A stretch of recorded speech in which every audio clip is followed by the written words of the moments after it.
Hello, Fanachek listeners. S3E12 is a special one. I've got a special guest today.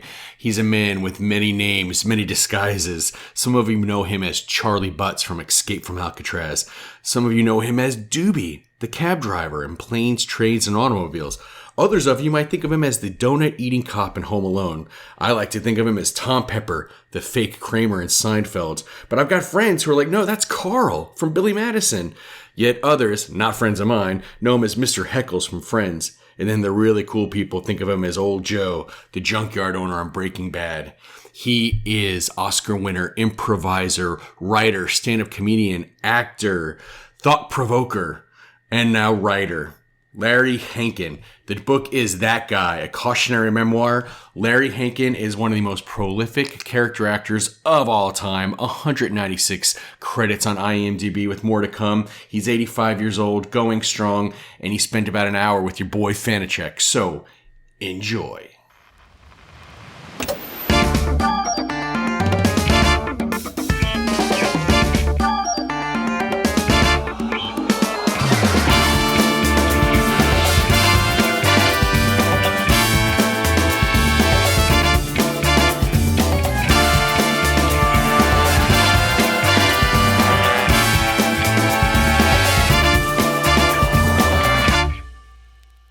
All right, I am joined today by writer, improviser, comedian, actor, director, Oscar nominee, Larry Hankin. Larry, welcome to Fanachek, man. Thank you for doing this.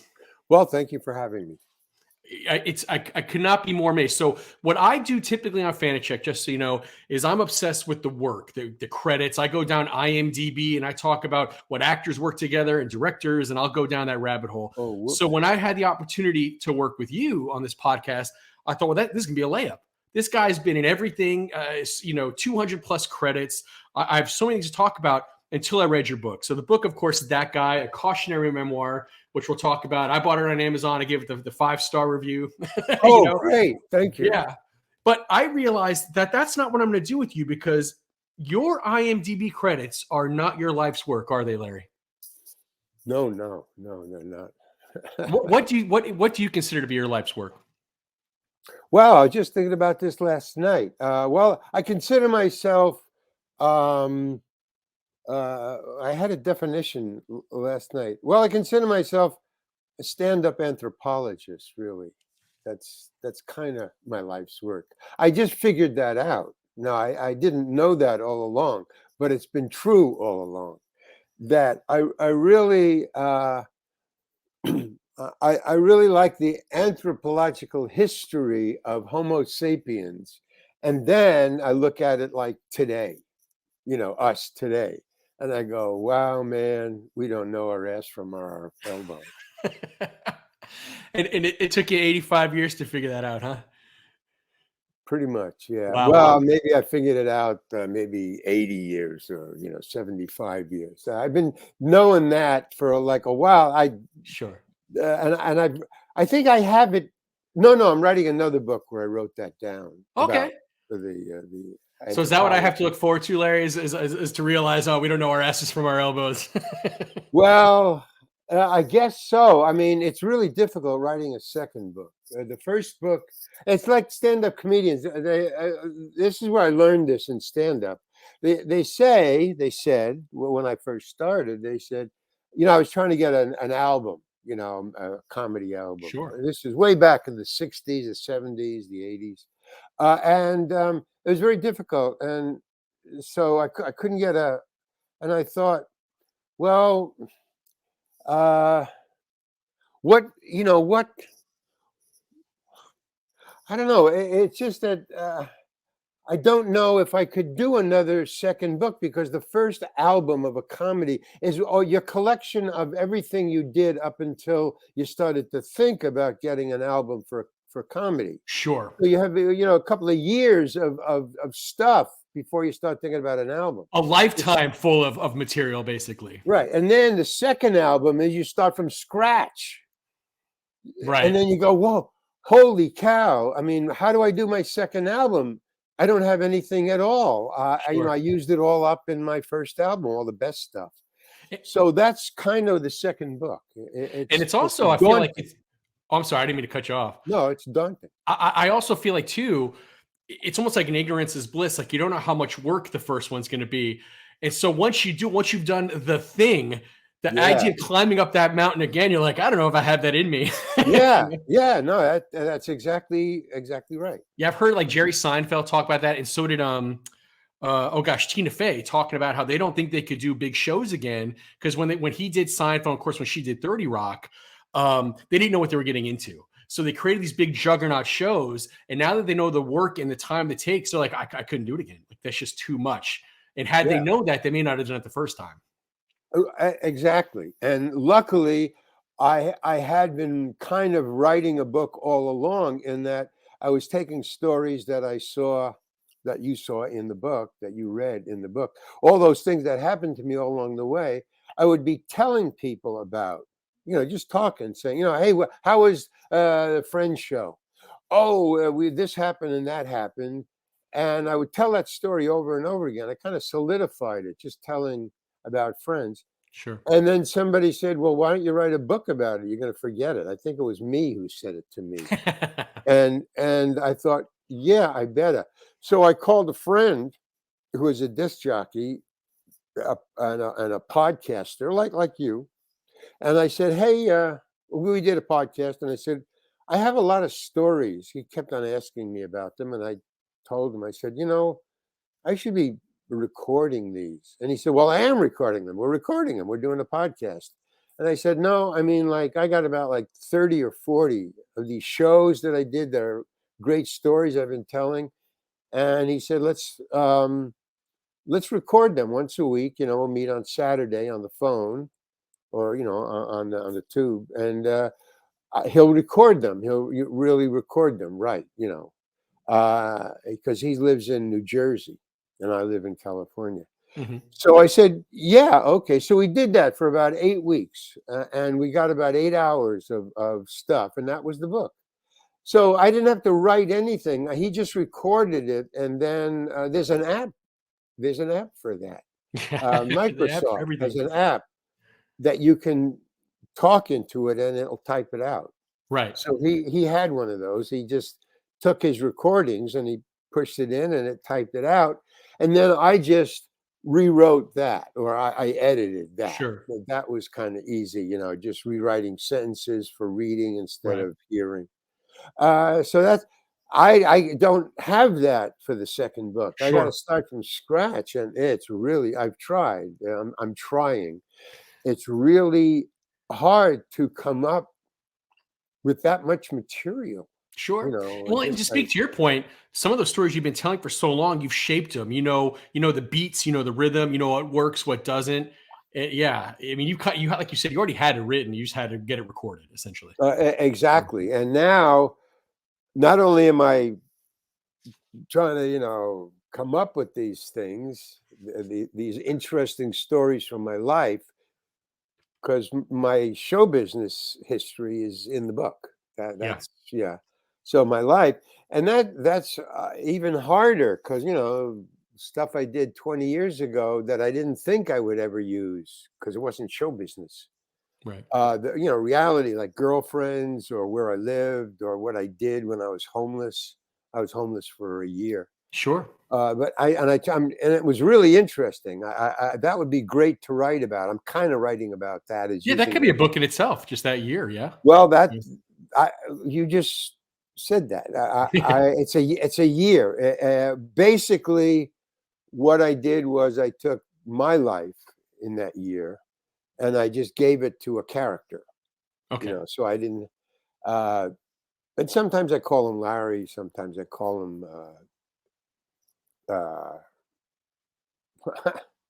Justice, not Emmett. Emmett is what I was. I have several names. Sure. It's Emmett. And sometimes is sometimes the other. Well, sometimes Jones. No, sometimes Jones is the first. That's the Academy Award nomination that I got. I made a film short about Sometimes Jones. Solly's Diner, right? Excuse me. Solly's Diner.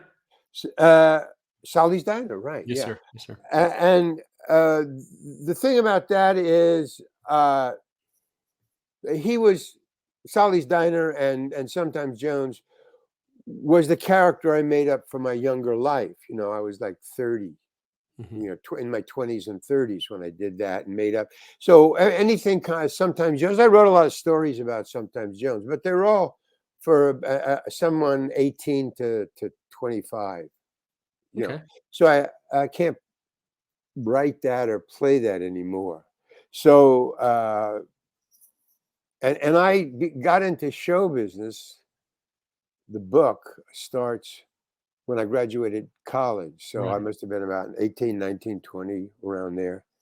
Uh, so anything before 18, 19, or 20, and then stuff in between, like 30 or 40, that's kind of hard to remember if I never really wrote it down. Of See, course. the other things I was just telling the stories over and over again, and they were just like, hammered into my subconscious, I guess. Yeah. Well, although I try to tell them now, and I got to refer to the book.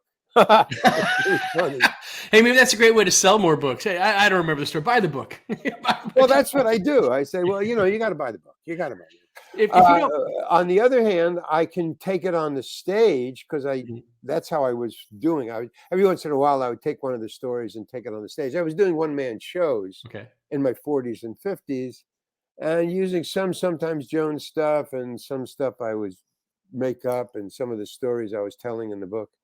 So I know I can do that again.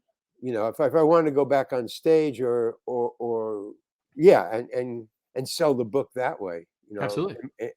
uh, appearances.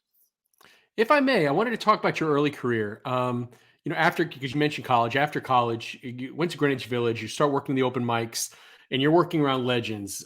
Peter, Paul, and Yeah, Mary, Bob Dylan, Lenny Bruce. You're opening for Woody Allen. And something you said about the Village jumped out at me. You said that you gained access to the lifestyle, like you really fit there. yeah. And but I think that and going with that, I feel like frustration was the theme in your career. And here's why I say that. Because also to quote from your book, the work became more and more unenjoyable as the venues and headliners got bigger. And I feel like that would kind of remain a theme for you. You never, you obviously progressed, from Greenwich to obviously second sitting in the committee in San Francisco, and then with the LA coming up, you never seemed terribly happy. Would you agree that frustration was kind of a theme for you? Well, frustration. I think there's a better word for it. It wasn't. It was frustration, but it was also disappointment and also an inability to figure out the game Hmm. of Hollywood. I never really got the game. They weren't my people. Was it an I mean, inability to figure out the game or just a lack of desire to play that game? a lack of desire to play the Yeah. game. You I don't, yeah, mean, you marched to beat your own drummer. I didn't get the vibe that you're full of shit at all. You didn't want to play that game. no, but I couldn't figure out if I got out what I would do. In other words, this was I'm a performer. I'm a show business guy. I mean, that's how I made my living all my life. Absolutely. Some sort of performing, acting, comedian, uh, writer, something to do with performance. But I couldn't. And also I fell into the trap of Hollywood, and there's a big trap of Hollywood, and everybody is very sub rosa. Nobody talks about it. I don't even think half the people know that they're playing a game. They're just, and the game is that you try to get as famous as you can so you can get more money and become a star. That's the game. The trap is that on that road, your salary starts to go up. You start from nothing, and it's very noticeable because it's in a very short time. And the game is that you make so much money, you start renting. You start renting things higher and higher, and then you reach some sort of. If you don't become famous, you're paying too much for rent. That's what happened. So I was trapped. I had to keep working as an actor to pay my rent. I Sure. was working for my rent. That was all. And Wow. that's why it was no fun anymore. I couldn't take I couldn't say no to jobs. I couldn't take jobs. I couldn't go up for jobs that I wanted because there wasn't enough money in it. So money became just a trap. I had to keep making a lot of money to pay my rent, and I couldn't figure out how to get off that merry-go-round. Interesting. You know, and I don't think it's limited to just the entertainment industry. I think it's it's almost like the American dream, right? You make more money so you can buy more, then you got to make more money to keep buying more or to keep what you got. And that's the Ponzi scheme of America. Sure. Of capitalism. Yeah. In other words, that's how they built the pyramids. Let's make them make something bigger than they can make. And then, you just have to keep working and building and building and building, and nobody can stop working, or everybody will revolt and I won't be Pharaoh anymore. Wow. Yeah, well said, man. At least you were doing something cool along the way. It could have been worse. You could have been selling Chevys, Well, yeah. In other words, I liked what I was doing for a while. So, in other words, while I was in it, I didn't like it, but there was nothing else that I liked any better. Sure. Really, kind of like that. I want to take it back a little bit earlier. You talk a lot about your parents. I detected some anger towards both your parents, but towards your dad in particular. Your dad even cut you out of his will. How did that, or did that even inform you as a performer? Did that give you an edge? Did you have an anger towards? Well, I try to figure that out. The only thing I can come up with is I had a kind of a vapid upbringing. Nothing. There was no input in my life as a kid, except going outside on the street and play, and then I would get into mischief. I mean, I had a lot of energy. I'd burn down a barn. I would plant a lot in the middle of the road. How you do that, by the way, those army shovels? It was kind of clever, but the army shovels, the shovel part folds down. Yes, sir. Yes, sir. Like that. Yeah. Well, you can also fold it like that, so you can use it as a rake, scraper. Well, I'd use it that way as a rake. And what I would do is I turned upside down, so I had the handle, and I take the shovel part, and I would scoop it under the roots of plants in a nearby lot. And I would just carry it to the middle of the street and set it there. And I would just keep on doing that. And I would just plant the lot right across the road. And you grew up where, in Long Island? Yeah, Far Rockaway, Long Island. Oh. Now the police would come. I mean, people called the cop. They didn't know who did it. Right. Now, luckily, I have no idea why, because it was the middle of the street I was doing it. But cars would stop. How do you get through this? What is it? And then, and then finally somebody just ran right over it, and then there was this mess in the middle of the road. Sure.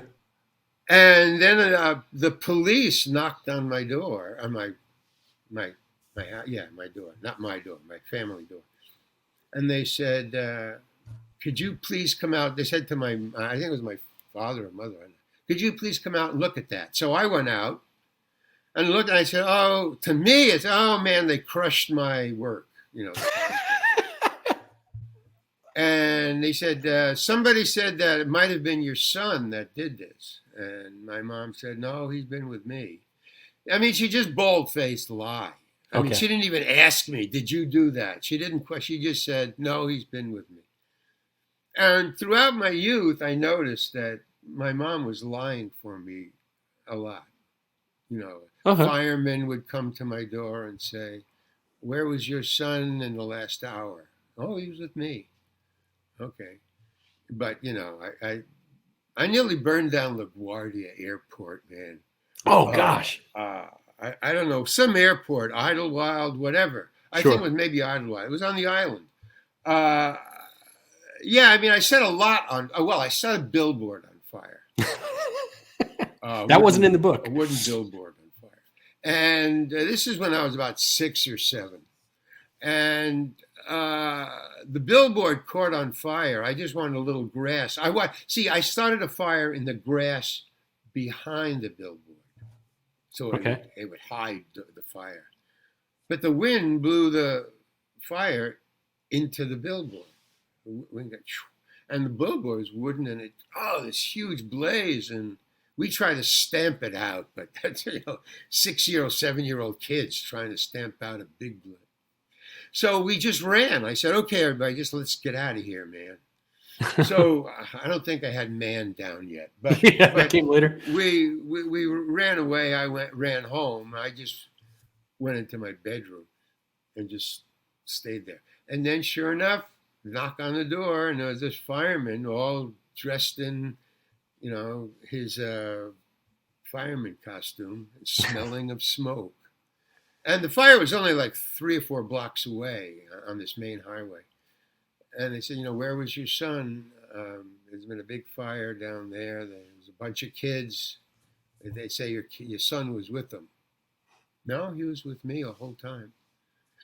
And they said, "Man," and she said, "You got to stop doing this stuff, Larry. You can't do this stuff." I mean, she didn't hit me. I was afraid my father would. She said, "I'm not going to tell your father about this," because that was you mentioned my father. He was just, he had a terrible temper, man. Right. He passive aggressive, but when he let it out, he exploded. It just didn't come. It just bam, bah! Wow. He nearly. I think I mentioned it in the book. Maybe I didn't. He nearly beat my sister to death. You did mention that he hit your sister, yeah. So did it help me in show business? I don't know, because maybe it pushed me into being a performer. It was the only way I could get any energy out. Sure. But on the other hand, he didn't give me any tools to do anything with that. Right. I had no tools. Once I got into show business, I had to learn how to, live on my own, or I didn't have any tools. I didn't know how to learn. That I discovered. That's a real thing. I discovered in my 30s or 40s. I said, I don't know how to learn. Huh. I just would have to. I learned that by being in show business and having to memorize lines, or I joined Second City and the Committee. I was a good improviser, but I learned through their groups, through those groups. Sure. I said, people are picking up stuff different than I do. I would just join and flail around until I just picked it up, Okay. what everybody was doing. I would just learn by mistakes, or that kind of thing. Sure. Learn by experience. Experience. Okay. That's a nice way of saying I didn't know how to learn. So that's when I started to realize that I had dyslexia, that I got to learn how to memorize. I didn't know how to be an actor, what the rules of acting were. Mm-hmm. I had to learn that, and people would get mad. They'd say, "Hey, man, do this or do that, or, wake up, or come on, man, get with it." And I go, okay. And until that started to fade away, because then I picked it up. Yeah, it's like a certain protocol that you just don't know until you know. And but there's literally a way of, like, for instance, I never learned or never even heard of or used or knew about research, a backstory. Sure. That's where it comes in show business. But Right. just research and doing a book, and researching anything that I was writing. If I was writing a screenplay, research? Nah, it's all in your head. Yeah. You got it in your head. You can just write anything. No, you can't. And if you do research, you get better. It makes everything realer. Right. I mean, but until I learned research, you're doing research. I was lazy. That's what I picked up from home. Well, somebody will do something for you. Your mom, your dad. Sure. Well, one thing that you and I have in common, a couple of things. First of all, I'm a New Yorker as well, so I'm from the Bronx. Although I never met my father, but because of that, I think I had a lot of anger around that and everything, and I think that it affected me. But we have an improv background, you and I, so like you, I was at Second City. Although I did Second City in Los Angeles, and then I was in their Las Vegas theater as well. And I want to talk a little bit about your improv. But I remember one time I had an improv teacher who told me, because you said lazy. I remember I had an improv teacher once who told me how improv is a lazy man's art form, because it doesn't require research or memorization. You just get out there on the stage in your t-shirt and do your thing. Wow. No, he nailed it. That's exactly right. You don't have to. I could screw around all day, man, and I just get up on the stage and be a star. That's it. You can get away with half-ass accents and not really knowing which references. Here's an interesting thing, man. That about the accent thing. When I did Barry, which was great the last story. thing I did. Yeah. The last official thing. They called me and they said, "You don't have to. We wanted you to do just a small part, but it's really great, and it's a Russian hitman that he's going to kill Barry's partner." So I said, "Oh yeah, I'd love to do it. I really like Bill Hader. I love the program. The program hadn't come on yet. Mm-hmm. They were doing the first 3, and I was in the third. And they were just banking it, and then they'll put them on. Sure. So I was in the third, so I couldn't look at it. Okay, but I liked the part. A hitman. And then they said, "Do you have a Russian accent?" And I said, "Oh yeah, because you say yeah to everything. Can you ride a horse? Yeah. Can you go over the waterfall? Yeah, sure." So then they said, "Oh, you can. Well, that's really good. Then would you mind if we had a Russian speech actor, or whatever you call it, line person, a speech person for like a dialect coach, a dialogue coach? Would you mind if we had a Russian dialogue coach just to make sure?" And I said, "That's great. No, I'd love it. Thank you very much. Wonderful." So because all I had in my mind, I didn't say it, but I knew all I had was my Second City committee Russian accent. Da, da, da. Yeah, it's just. So I thought, well, okay. But as long as they have a dialogue coach, I'm fine. So I showed up, and it was just a one-day shoot. And it was in the afternoon, so I didn't go in the morning. I came in during lunch. Okay. So I said, when am I going to shoot my scene? And they said, "Oh, it's going to be in about 2 hours. You should get in your costume and get ready." Now, they gave me they had sent me the words. Mm-hmm. So I had the words. I said, "Where's the dialogue coach? I'd like to talk to the dialogue coach," because I knew Second City is not going to cut it here. This is the majors. So they said, "Well, I don't know. We don't know." So I'm walking around now. I'm getting 2 hours, man. I only got another hour. I only got another half hour. I'm looking around. Does anybody know where the dialogue coach is? No, no, I don't know. I go, oh my God. And then that AD comes and says, "You're up. Let's go." And I go, "Oh my God, I might have to use my Second City dialogue." Oh my God. Okay, so I started. Blah, blah, blah, blah, blah. And I'm using this Second City Russian accent. And Bill Hader, who's directing, and he also wrote, but he's directing with his co-writer, the co-director.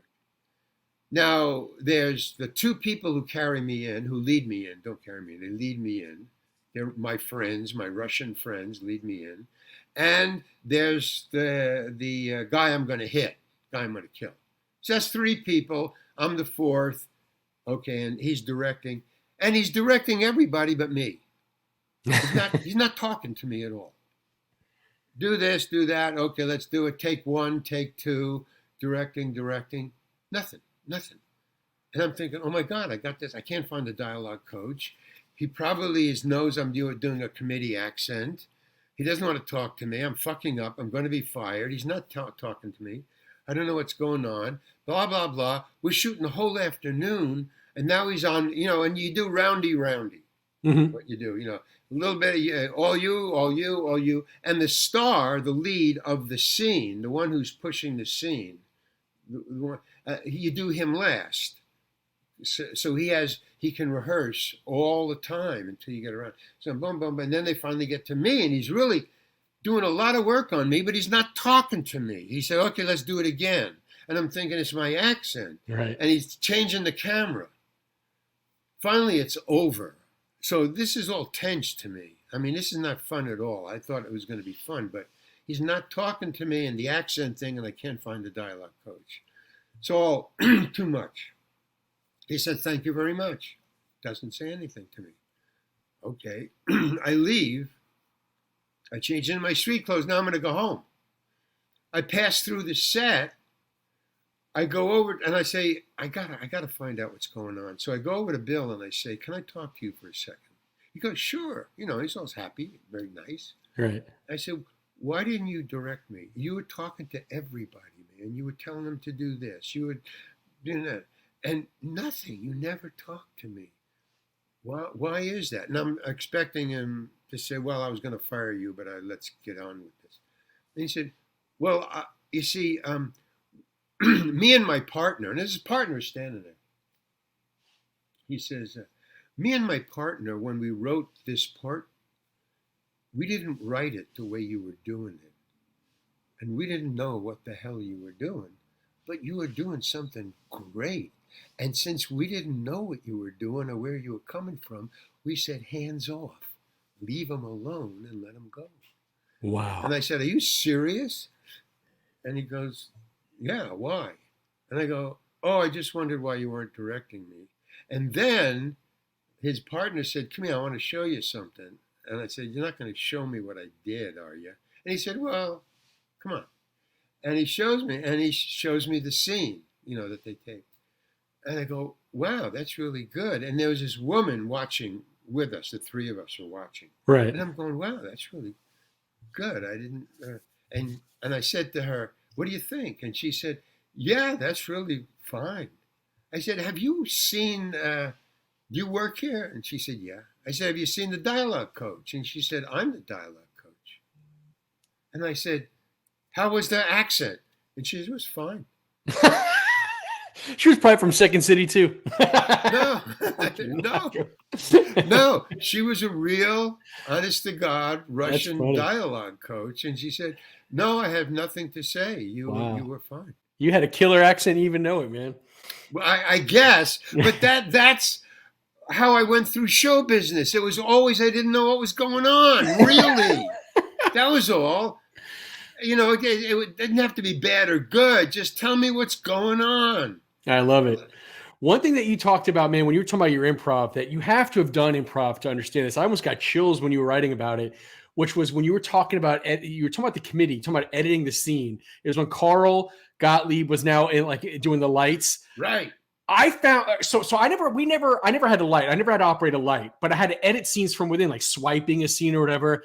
That is the hardest fucking thing to do in improv, because if you do it too soon, you're killing a good scene. Right. If you let it go too long, you're leaving them out there to hang. Yes. Yes. Yeah, you're the only one so far has picked up on that. But when I wrote that, and then I started, I dug it like you dug it. I said, "Wow, man, this guy knows about improv." Me. When I read it, I said, "Oh, wow, I know what I'm talking about." And all the other stuff about improv, well, because I directed a show, and the director, our director, Alan Meyerson, he was going to leave to go down and direct down there for a week or so. He said, "Larry, you direct a show." I said, "Well, what do I have to know?" And he told me. He said, "Don't, you can't." He says, here's the secret of directing improv. When you watch it, you're the director. You're watching the thing. You're watching them improv. You watch it for a couple of minutes and you know exactly where it should go. You can't tell them that. You can't say anything. Leave them alone. If you say something, they'll depend on you and they'll stop improvising. Right. They'll just improvise until it dies, and then they'll come to you and say, "Well, what should we do?" So you got to shut your mouth, bite your tongue, and here's the other thing that goes with that. if you leave them alone long enough and just say, let's do it again tomorrow night, it may take a week, it may take 6 months, but they'll eventually get to what you saw in the first 3 days. Interesting. They'll get there because there's only so many ways where they began can go. It may be 100 ways, it may be 5 ways, Right. but they'll get there, however many ways. So then, you just shut up. was the committee then like Second City in that the purpose was to create sketch comedy through improv? Like improvising until it developed into a sketch? Or Yes. No? Okay. Yes. I always found that frustrating. When I was at Second City, I always had a writer's brain. Like I'd come in, I had a clear idea how I wanted to do it, but then they force you to kind of discover through improv. So now you're at the mercy of some other person's thoughts. And I don't know, I guess I was selfish. Like my idea, I had a clear vision for it. And now I was at the mercy of my scene partner. And that just drove me crazy. I think Del Close too. That's why he eventually left Second City, I think, How long were you in Second City before you quit? Gosh, Larry, I did improv probably 4 or 5 years. Not as long as you. Oh no, wait Not a long. minute. So now, wait a minute. That's weird. Because from what you were telling me as a director, you wouldn't last 2 seconds. Oh yeah, probably. So, but you must have been good enough to last 4 or 5. Oh yeah, I mean, I played along. I certainly played along. I just found I loved improv, but what I found frustrating is when we would go to create a sketch show that you couldn't come in with written material. It had to be, okay, here's my idea and let's discover it. In my brain, I was like, look, if Larry has an idea, I'll work with him all day long and improvise. That's great. But my idea, I kind of have it fleshed out. Here's how I want it to go. And I know. No, Yeah, that's not improv. I know that. I always saw them as two separate things: improv and sketch. I liked to write sketch, but I wanted to do improv. You see no, the point? we were totally political and social improv. Love it. Okay. And it was fun. I mean, I was great at it. Yeah. That's probably the best I'll ever be. Yeah. Was in the committee, not even in Second City, but the committee, because I was there for 10 years. I didn't want to leave. Gotcha. But I hated being a director. I felt there were 5 people between me and the audience as a director, because I would see where this scene would go. Just like you say, you can see it if you stand back from it. You can see. Oh, sure. But because if you're writing sketches, you can kind of see what the scene Right. is. Yeah, I loved him. Speaking of the committee, I got to spend in about 2005, I think it was. I spent some time with Paul Wilson. Oh, he's great. He's a nice guy. I was in something called the International Sketch Comedy Competition or something. I was in a sketch group, and we were in this competition, and Paul Wilson was like the celebrity judge. And that was pretty exciting. I actually got to meet him in the men's room. We talked. Was that at the Improv? No, this was in downtown LA somewhere, or some theater, which I don't think I ever went to downtown LA except that one time. Yeah. But it was like some old bank that they converted into a really nice theater, like a big theater. Wow. And they had this, what they call the International Sketch Comedy Competition. And my team actually placed second. We did well, but I remember Paul was one of the judges. So when I read his name in your book, I didn't realize he came out of the committee. I just always knew him from Cheers. No, he didn't. He came out of the Pitchell Players. That's right. But you guys kind of hung out together, right? Well, because he was like, I'd say 5 long blocks away from the committee theater. So we would just switch. Sure.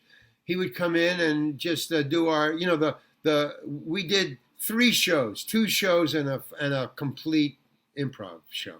Okay. So he would come in after his show and do the improv show with us. Or I would, on my night off, go improv with them. Love it. And that's where Edie came out of there, right? Didn't she? And Edie McClurg, Bob McClurg, and another woman who, Robin Menken.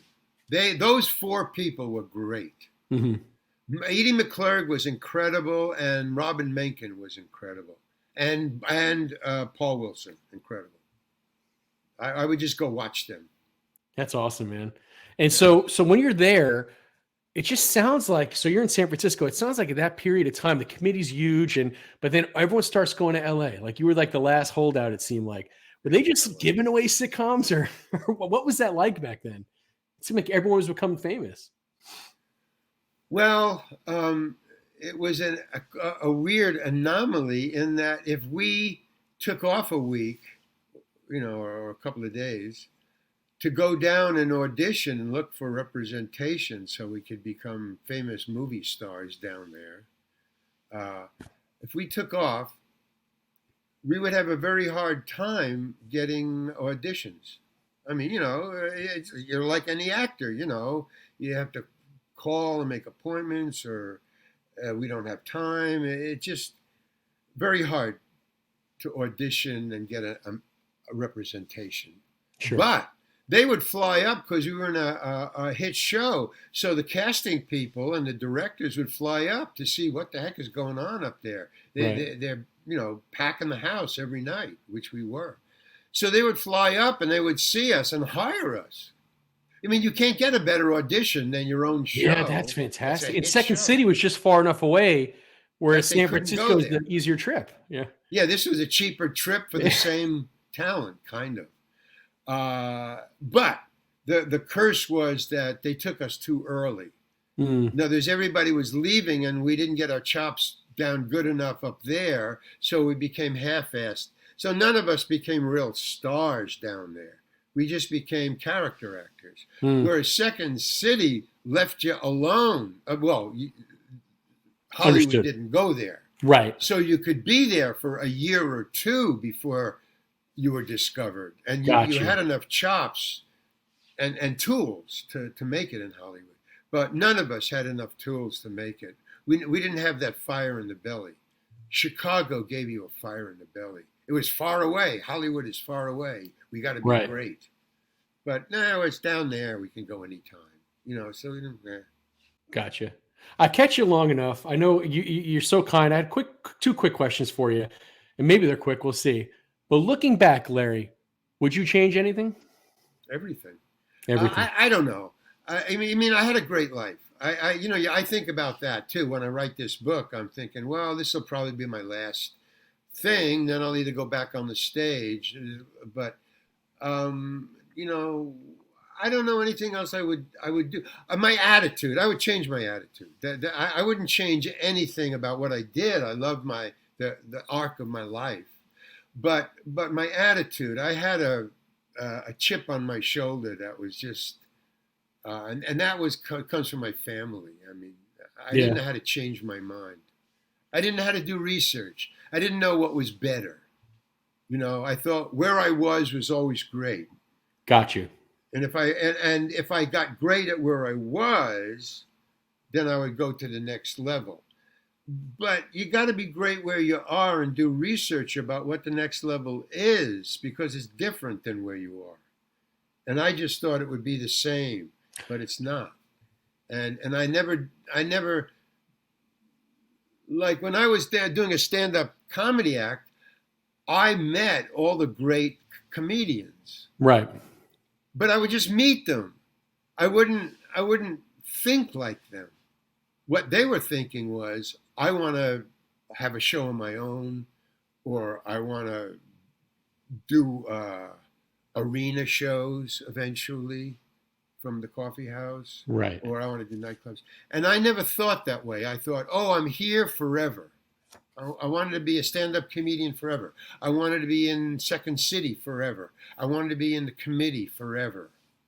I wanted to be auditioning in the beginning. Right. Forever. I never thought beyond what I was doing.